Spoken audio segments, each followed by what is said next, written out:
باب التحریض علی الرمیه. طالبانو د دې باب مقصد دا د امام بخاري وایي چې مسلمانان په دې ورتیز کې چې رمیه زده کي، ویستل زده کي طالبانو، خو ګورئ د هرې زمانې خپل ویستل دي. دلته طالبانو انورشاه کشمیري یوه ډېره ښه خبر کړې. دا اوس طالبانو که جنګ شروع سي د مسلمانانو یو طرف ته کفر سره هغه خطرناکې وسلې او د موږ له طرف سره څوک غیشی وی راځه په دې باندې نو ولا چې بې خو دې در باندې وباسي داسې خوند خو درکړي.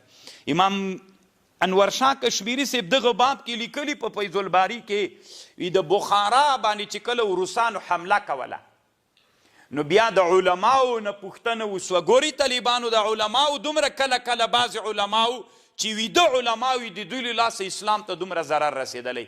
کله روسانو چې دغه اسلامي وطنونو د بخارا ته راتلل نو علماو نه حکومت غوښتنه وکړله چې موږ به وسله جوړه کړو. دغه وسله چې له دوی سره د وا به یې خلو جوړه به یې کوئ. دوی ورته ویل نه په غیوشو جنګ کوئ دا بدعت ده، په غیشو جنګ کوئ دا بدعت ده. نو همغه چې دغه منجمدو علماو خبره ومنل سوله. تر ننه پورې بخارا و سمرقند و تاشکند و نصف و دا ټول بلاد طالبانو نن استعمار لاندې دي، د وروسته استعمار لاندې دي، مسلمانانو ضمیرونه پکې مړه دي. علت یې څه شی و طالبانو ورونو؟ د علماو نه متقیزوالی بیداري وله.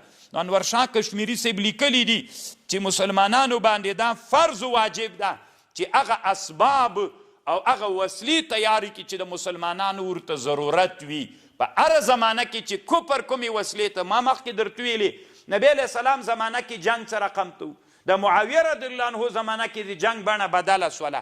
څنګه چې د جنگ بڼه بدلیږي مسلمان اوس دلته باب واعدوا لهم ما استطعتم. امام بخاري وایي تحریض علی الرمیه وکوي. تحریض علی الرمیه څه معنا؟ مسلمانان په دې تیز کوي چې ښه ویستل وکړي. نن ښه ویستل طالبانو په کومه مرمۍ کیږي؟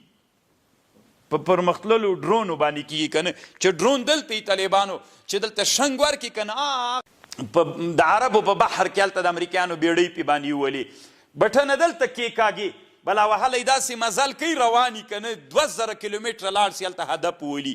دا ویستل د نن زمانه ویستل څه معنا طالبان؟ موږ جنګ وینو، د اسرائیلو جنګ هم وینو. یعنې ښه مثال یې دا ده اسرائیل ویستل کوي که نه کوي؟ لبنان ولي څوک ولي؟ ایرانیانو تل ابیب وویسته هغوی بیرته څوک وویستل؟ ویستل دي که نه؟ نن ویستل زمانه څه شی ده؟ دا د ویستلو زمانه ده. هره زمانه کې بل ګوري طالبانو تاسې آیات ته غوږ ونیسئ. واعدوا لهم تیار کوئ دوی دپاره ما استطعتم من قوه هغه چې تاسې په وس کې وي له قوت نه ومن رباط الخیل ترهبون به داسې وسله تیاره کوي چې دښمن پې وویروئ.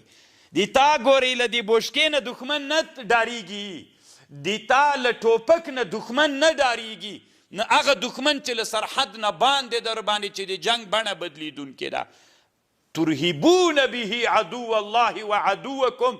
قرآن ته تاسې غوږ ونیسئ. داسې وسله تیاره کوي چې دښمن پې وویروئ. څه شي نه ډارېږي طالبانو؟ له اټومي وسلې نه. څه شي نه ډارېږي؟ له اوږد واټه نه، بالاستیک او د کروس توغندیو نه ډارېږي. دا مسلمانانو تیار کوي. دا چې مسلمانانو تیار کړه بس د مسلمانانو کار برابر دی، په فضا کې دوی ګرځي. خو دا طالبانو علومو ته مباح ویلي دي یتي خو نو. ګوره نبی علیه صحابه ویستل کول دوه ډلې ول. نبی علیه السلام ویل زه له یوې سره یم. هغه ویلې نه موږ یې بیخي ولو نه. وایي ولې نه ولې؟ وایي ته له یوې ډلې سولس. وایي که زه منځګړی. نبی علیه السلام منځګړی سو بیا که نه کله کله خو به م کړي ده بعضې لوبې به مې زه یو نفر منځګړی پکې